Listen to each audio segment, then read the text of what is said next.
Assalamu alaikum everyone. My name is Salim Shahzad and I am from Khushab, a district of Punjab, Pakistan. I have made this channel for all my students from secondary school level to MSc level, and I am here to teach them everything that I know. And I am sure you will like this channel very much, and in the future this will be very helpful, very useful for you people. And I would like you to help me to keep this up. And for this I need you to subscribe, like and share these videos. By the way, this is our first video, but I will keep posting these videos again and again in the next few days. Okay, so today what we are going to do here is a proof of a theorem of real analysis. It's a very basic theorem, by the way, and we are here to prove that the sum or the product of a rational and an irrational number is an irrational number. Okay, that we have result as an irrational number. This is what we need to prove. And to prove this, what we are going to do, we are going to adopt the strategy where we will suppose a contradictory statement. We will suppose on contrary, which means that what we are going to prove is that the sum or product of a rational and an irrational number is irrational. But our strategy will be to suppose that the sum or the product of a rational and an irrational number is rational number, and in the end we will have a contradiction which will help us to finally decide that our supposition was wrong and this statement is absolutely correct. Okay, so let's start with this. First of all, I would like to explain the terms that are being stated in this theorem. So the first term that you are seeing here is a rational number, and the second term that you can see here is an irrational number. Okay, so the first question that comes to your mind maybe, by the way, I'm supposing that you are an undergraduate students and you know that values, you know the definitions of the terms rational and irrational. Still, I would like to make it easier for you, and let me explain the words rational and irrational. So basically we have a system of numbers that is known as rational number, okay, and then a system of number that is known as irrational number. But what are rationals and irrational numbers? What are their definitions? Okay, how can we determine whether a given number is a rational number or an irrational number? Let me explain this very briefly. So rational numbers are the numbers by definition which can be written in the form p by q, where these two numbers p, q are integers, and the denominator here, that is q, it should not be 0. Why? Because division by 0 is not allowed in mathematics, so we can't take it as 0. So these are the numbers which we regard as rational numbers. And what if someone asks you that what is meant by the irrational numbers? These are the numbers which can't be expressed in the form p by q, where p, q are integers and q is non-zero. Those numbers are known as irrational numbers. Okay, another approach to know if you are given a number in the decimal form like this. For example, they give you the number 3.1417, for example, or they give you the number 3.1972345 up to so on. This can keep going and going again and again. And then another approach can be 3.575757 up to so on. So there are three possible cases. Either your number is a terminating decimal, the numbers are terminating decimal, or they can be going forever. Okay, but when we come across these two kinds of numbers, we can differentiate them into two parts: terminating decimals and non-terminating decimals. So first of all, let me explain. This is terminating decimal. I am writing it as TD, meaning terminating decimal, and then these two forms are non-terminating decimals. But there is something again we can see here, okay, and that something is repetition. If you look at these two numbers carefully, you can easily judge that this number is going without any specific pattern. But here in this number, a block of digits, that is 57, is continuously repeating itself again and again and again. Okay, so the numbers which are terminating decimal, or if they are not terminating decimal, then they are recurring decimal. These numbers are called recurring decimals, which are repeating a block of digits again and again and again. So if your number is in decimal forms, you have to look whether it is a terminating decimal.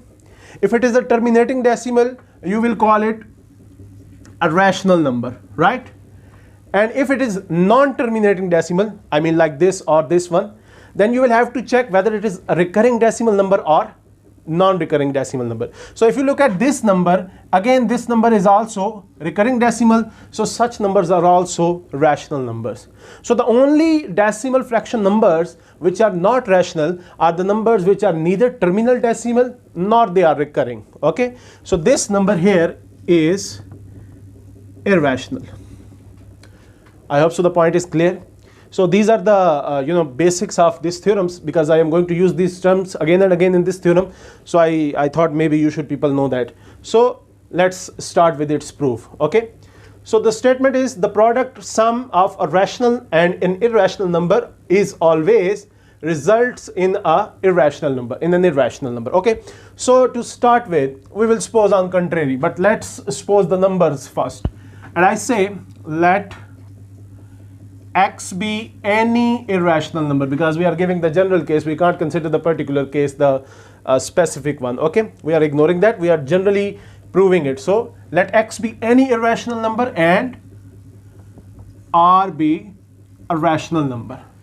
Okay, and then we suppose on contrary, let me write it here, suppose on contrary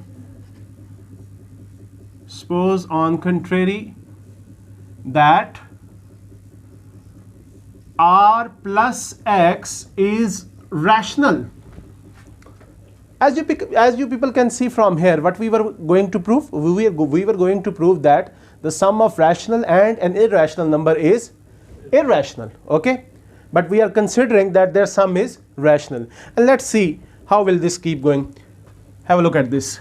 So if you are supposing that r plus x is rational number, then you can simply write it as r plus x is equal to, for example, a over b. Why?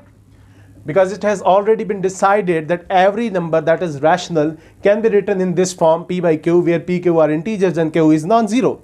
Okay, so here a over b is that p over q form, a and b are integers, we have supposed, and b is non-zero. So this number is rational, then it can be written in this form. Okay, so on next step we will apply some basic algebraic manipulation steps, a over b and then minus r, and you people have already decided that this r is also rational. So if this is rational, this can also be written in the form p by q. Again this time I write it like a over b minus, and I suppose that r is in the form c over d. Okay, because it's a rational number.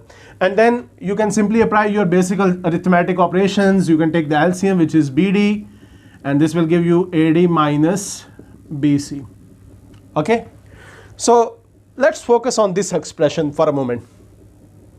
You people are very well aware of the fact that A, B, C, D, all of them are integers, because you have written them as rational numbers. The components of rational number and the components of rational number are integers. Okay, so if you are considering them integers, now let me make you people focus on this expression a little bit. A is rational, D is also rational. Okay, and the product of two rationals, sorry, I have forgotten, A is integer, D is also an integer, and we know that the product of two integer is again an integer. So let me write this and let me write it with another color. I say that this is an integer, and I will write it as I mean integer. It's just a supposition. You can write any number, you can write any expression, any notation that you can use. So this is an integer. Again, let's focus on this. B is an integer, C is also an integer. Okay, so the product of two integer is again an integer, so this is also an integer. Okay, and then move on to this number. B is an integer, D is also an integer, again their product will also be an integer. Fine, so this is also an integer. Okay, is that clear? So now we already know that the difference of two integer numbers is again an integer number. So this is an integer number, this has an integer, this is integer, all of them are integers. So these two numbers, if we take their difference, this will again be a integer. So we have x is equal to some integer. I will write it as, for example, let me write it as m, and this bd will give you another integer, and I write it as n, for example. So finally what we have concluded here is that We have written x as m over n, just like this, p over q, where m and n are integers, fulfilling this condition, and this n is non-zero. How are we sure about this, by the way? We are sure about this because here b and here d, these two numbers were non-zero, so their product cannot be zero. So this number n is again non-zero. So finally we have somehow proved that this x is actually belonging to set of rational numbers. Set of rational numbers. By the way, my question to you people is that, is it possible, because you have already supposed that this was actually an irrational number, but here you have come to the conclusion that this number is rational. So this is a big contradiction, a big question mark, which finally helps us to decide. Let me write it. This is a big contradiction.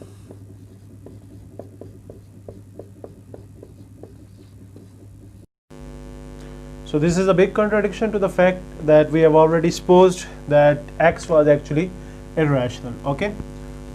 So finally we conclude from here that hence r plus x is actually an irrational number. Okay. And I leave the second part to you people, where we need to prove that r into x, the product of rational and irrational, is actually an irrational number. This is what I leave for you people to prove. Thank you so much for watching the complete video. Please like, comment and share this video.